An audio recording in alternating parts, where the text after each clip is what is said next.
So guys, hello.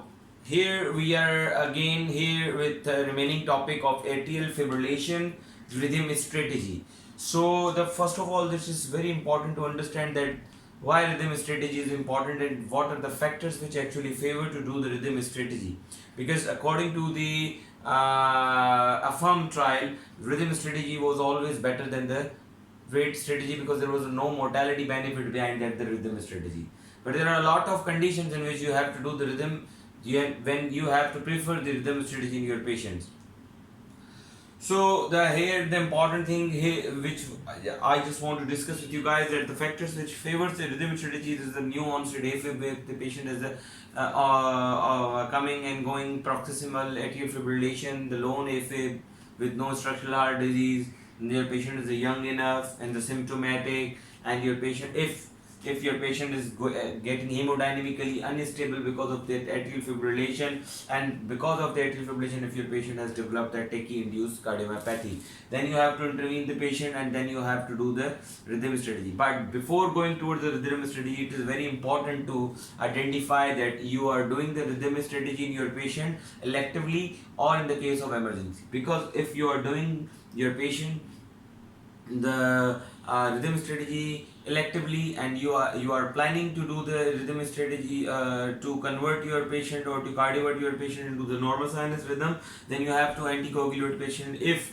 your patient has gone with the AFib more than 48 hours. If your patient has spent more than 48 hours, or your patient has was the symptoms of more than 48 hours, or if your patient is diagnosed atrial fibrillation and it has been done the 48 for more than 48 hours with the atrial fibrillation, then you have to anticoagulate the patient for at least 4 weeks, 4 to 6 weeks.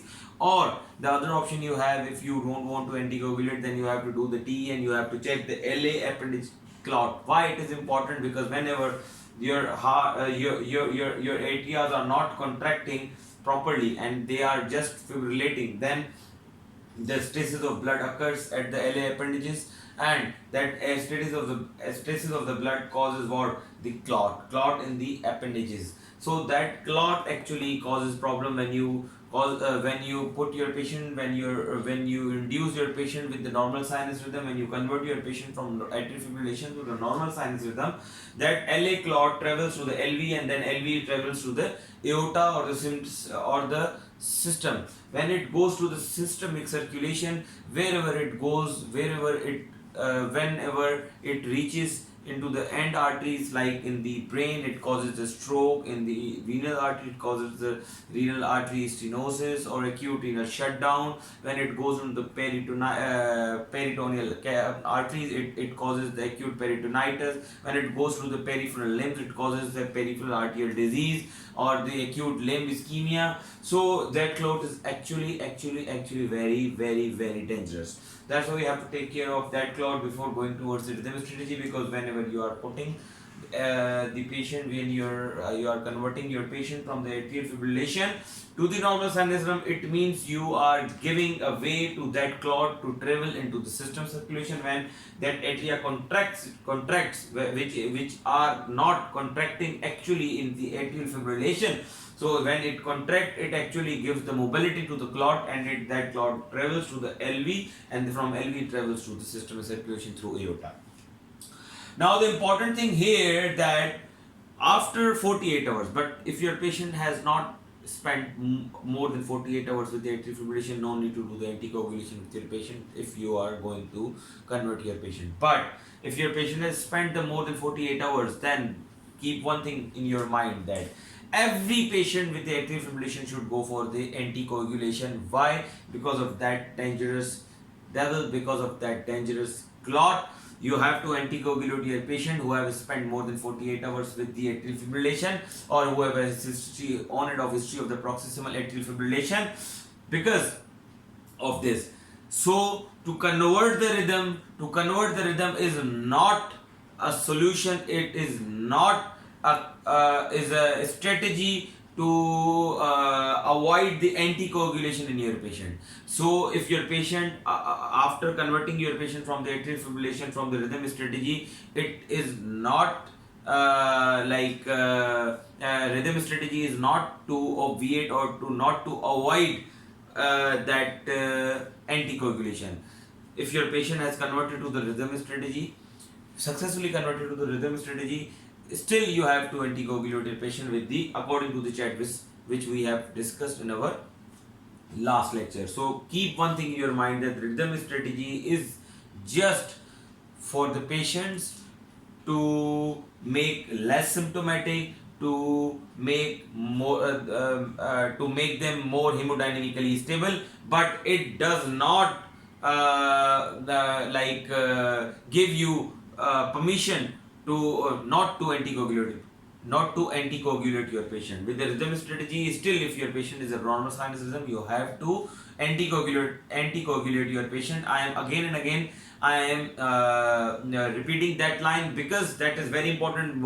So many my brothers and my friends think that whenever you will convert your patient from the sinus rhythm, atrial fibrillation to the sinus rhythm, then there would not be any need of anticoagulation. No, there is a need of anticoagulation because the atrial fibrillation, the success rate of that rhythm strategy is not that much, and most of the time patients still persisted into the paroxysmal AFib, and sometimes atrial fibrillation comes and go, and that is the reason. And second thing is that whenever you convert your patient from the atrial fibrillation to the normal sinus rhythm, your electrical activity resumes. You will get the normal sinus rhythm on the ECG, but the mechanical activity yet to become. Why? Because electrical activity always comes first. That's why when you convert your patient, then the electrical activity comes first, and then still if you like do the echocardiography or do anything else, then you will feel that your patient is still in the atrial fibrillation. Your patient is still having the atrial fibrillation mechanically. Your atrias are not contracting, because whenever you will convert your patient into the from atrial fibrillation to the sinus rhythm, atrias will not contract, or atria will not convert simultaneously with electrical activity. So electrical activity has to convert first, and then the mechanical activity has to follow the electrical activity, because sometimes that span sometimes atrias take more than 24 hours, or sometimes it takes 6 to 12 hours to regain its normal sinus activity or the normal contraction according to the normal sinus rhythm. So the important here is that whenever you will be thinking about the rhythm strategy, you have to keep these things in your mind, that you will have to anticoagulate your patient whatever would be the rhythm after the after the cardioversion. Even the normal sinus rhythm, still you have to anticoagulate your patient. Number one. Number two, that why you are converting your patient from atrial fibrillation. If your patient has hemodynamical instability, obviously then or he or she is getting symptomatic and presenting to the ER with history of palpitation or something else, or if he or she is presenting to with the lone AFib or something like your patient is young and presenting first time with atrial fibrillation, then obviously you will do the emergency DC cardioversion or rhythm. But the emergency DC cardioversion is sole for the hemodynamic instability, and this for the symptomatic patient. Why? Because the recent trial which came into 2020, that was the Race Aquas 7. We will discuss these trials after that. That trial actually showed that there is no mortality benefit, there is no benefit if you are doing the early DC cardioversion or early cardioversion in your patient in the ER, or if you are doing that versus you are doing the electrical or pharmacological cardioversion later electively in the ward. So there is no need to do rush for doing the cardioversion. If you are thinking that your patient are going if your patient presenting to you in the emergency room with the history of 24 hours, then obviously you will you will be hurry to do the DC cardioversion, because you know that after 48 hours you have to anticoagulate or you have to do the DE. But that Race Aquas trial has proved that there is no need to do the rush, there is no need to do hurry to anticoagulate your patient. Why? Because because that trial was actually between the two groups. One was the those who were doing the DC cardioversion before 48 hours or just in the ER, and second group was like doing getting their DC cardioversions in electively in the ward, or they were calling for the elective DC cardioversion from the home. So when they compared both group, they surprisingly looked that there was no mortality benefit, there was no any difference between the end points. So RES Equus 7 told us, RES Equus 7 has proved that there is no need to do hurry if for the rhythm strategy or for the conversion of the normal sinus rhythm in your patient with the atrial fibrillation. Now the important thing here is the emergency DC cardioversion is obviously very important. It's for especially for the patients who have a heart failure or low ejection fraction, because HFAF trial told that that if you are going for the rhythm strategy in your patient with the heart failure, because you know that 30% of the cardiac output is coming from that atrial kick, and if that atrial kick has lost, and if your LV is down and you have a low ejection fraction, it means your output would not be sufficient enough. So you have to restore the normal sinus rhythm to get that kick back, and then obviously when that 30% of the cardiac output comes with the LV low ejection fraction, then your cardiac output would be increases. So that is actually the important thing. Now the important thing here is that what are the drugs we have, what are the strategies we have to convert your patient from atrial fibrillation to the normal sinus rhythm. Now if your patient is not stable, obviously if your patient is not hemodynamically stable, and there is an extreme emergency, then you have to go for the DC cardioversion. There is no, in emergency situation, there is no need to do the anticoagulation, or you do not need to see the patient. If your patient has a more than 48 hours or less than 48 hours, you have to just you have to just DC cardiovert them. Yes, but before DC cardioversion, it is better to give the straight dose of the heparin, unfractionated heparin, and obviously you have to continue the anticoagulation according to the Chadwiss of the patient. Okay, but according to the Chadwiss of the patient on those non-valvular AFib. If your patient has a prosthetic valve, or if your patient has a moderate to severe MS, then you have to there is no need to calculate the Chadwiss, which we have already discussed in our previous lectures, that the calculation and the measurement of the Chadwiss is necessary for the non-valvular AFib, but for the valvular AFib, which is defined as moderate to AFib atrial fibrillation with the moderate to severe MS, and number 2 is prosthetic valve, prosthetic mechanical valve, then there is no need to do the Chadwiss, but you have to anticoagulate the patient. So if your patient is hemodynamically stable and you want to give the trial of like pharmacological cardioversion, then what are the drugs available you have in the hand to do that? Number 1 is amiodarone. Obviously you know that the amiodarone is the important drug, especially in the Pakistan where other drugs are not available. So the amiodarone is a very important drug. Why? Because amiodarone has various and the numerous side effects, from eye to skin, from hepatic to lungs. There are various side effects of the amiodarone. Whenever you will be using that drug, you have to keep all these things in your mind. Number 1. Number 2, amiodarone has all 4 classes. The anti-rhythmic classification of von Wigand's classification. The effect of 1C, 2, 3 and B, the all 1, 2, 3 and 4, the all effects of the effect of all classes is present in that amiodarone drug. That's why that amiodarone is actually the Alu chart of all antiarrhythmic drugs. That's why that is a more potent drug, but that is, and again it is a double-sided sword. It will give you benefit, but it has various and the numerous side effects. You have to use it very cautiously in your patients, and obviously it prolongs the QT. Then you have to calculate the QT before it and after using that drug. The number second drug is arbutalide, which is very notorious for the QT prolongation. Why? Because in 3 to 4% patients, it causes the torsites, D points. So it causes actually the QT prolongation, and after QT prolongation, it causes the the point is.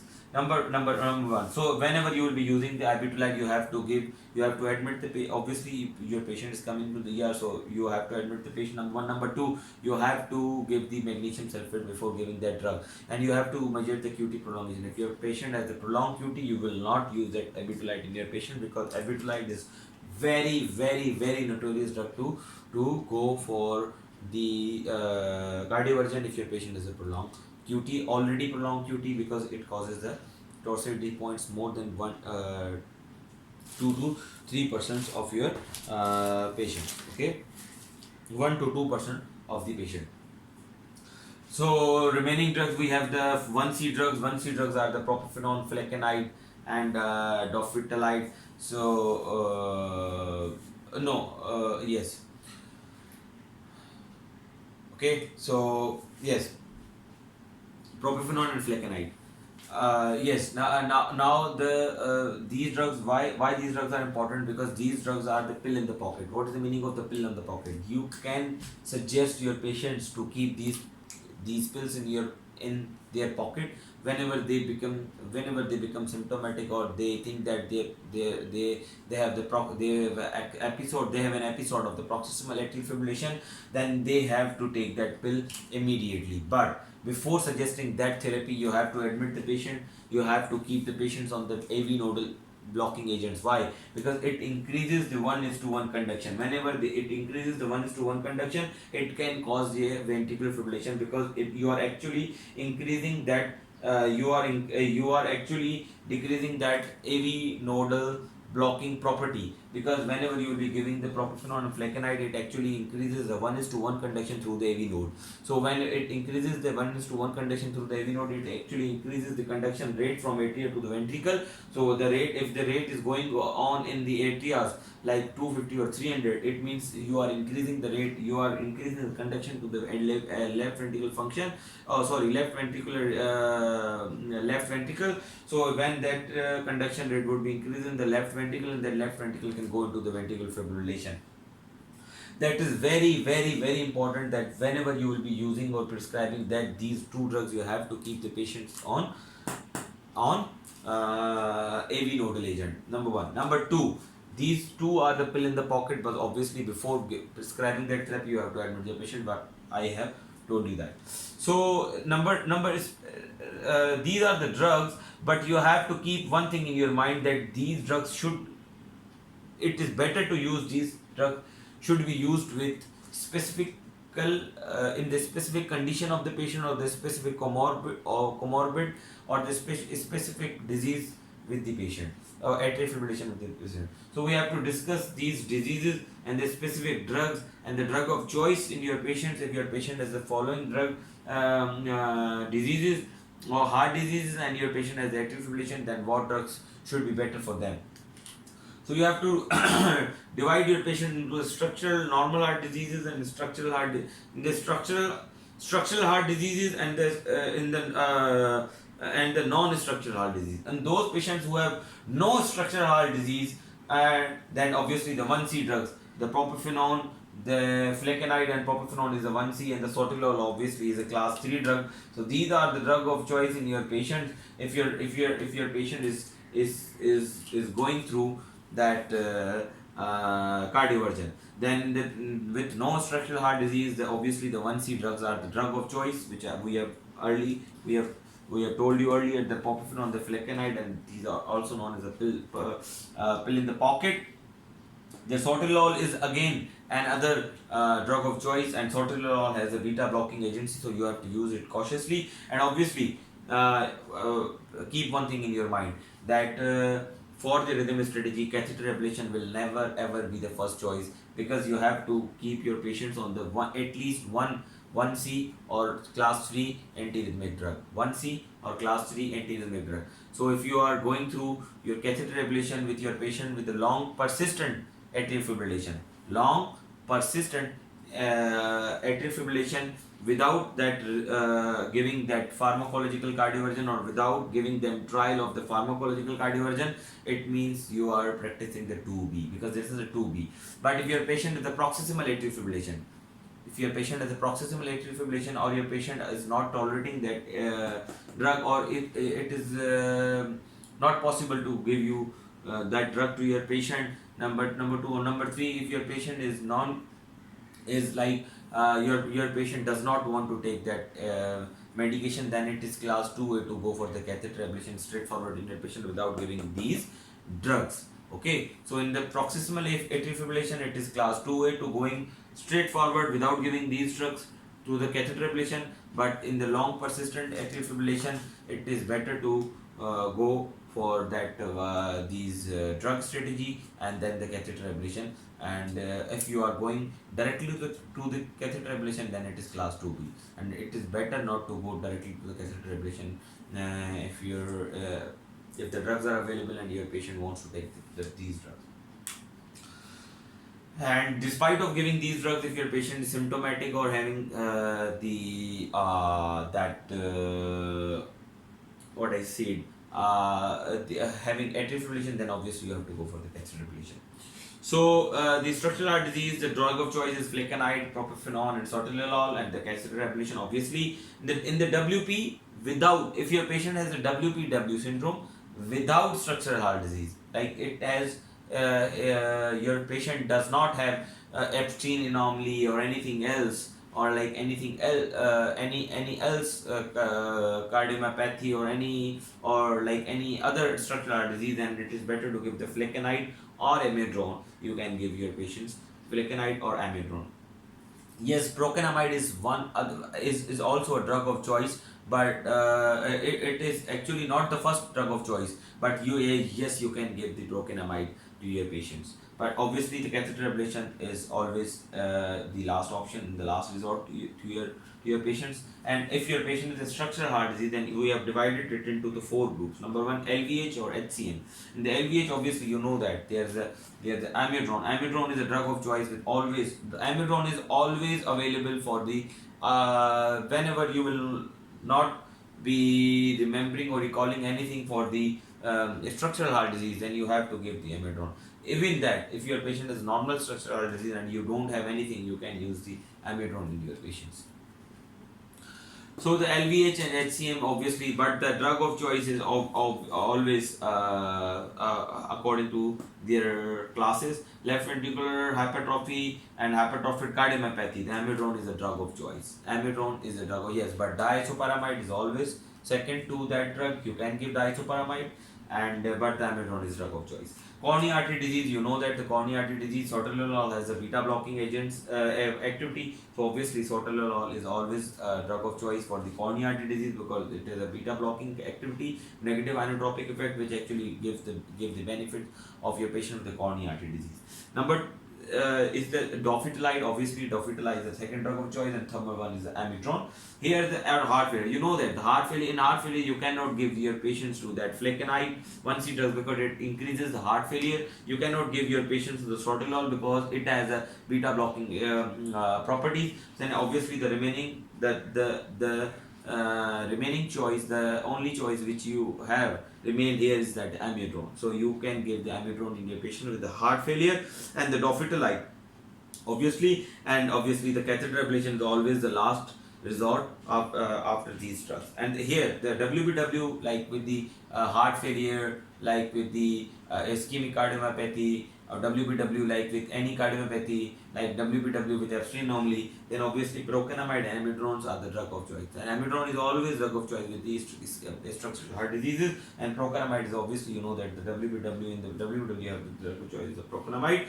But if your patient is the patient of the CKD, and if your patient has end-stage renal disease, then the only one drug of choice is here which we can use, that is the quinidine, number 1. But you have to keep remember that quinidine has synchronism, quinidine has side effects of like gastritis, headache, flushing. So you have to keep all these things in your mind while giving. You have to keep the side effects and the harmful effects of that the antiarrhythmic drugs. Why? Because we have discussed in our last lecture that all these antiarrhythmic drugs are actually pro-arrhythmic. They are causing the arrhythmias. That's why they have no mortality benefit.